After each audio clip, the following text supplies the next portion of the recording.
In this video, we will show you how to do a long-term hold projection analysis in Valuate. First, I'll go to the File menu and then New and select File.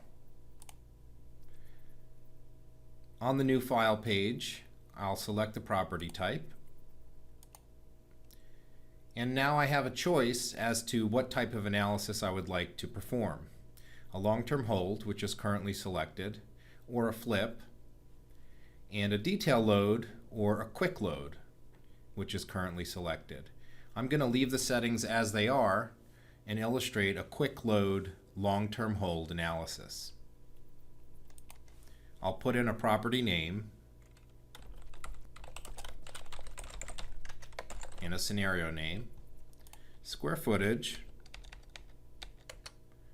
purchase price, number of units,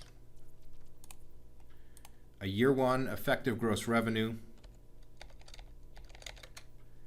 year one operating expenses and reserves, and a constant annual NOI growth rate. For the fields below, I can leave them as is for my initial analysis, or I can change them. I'm going to leave them as is and click Submit.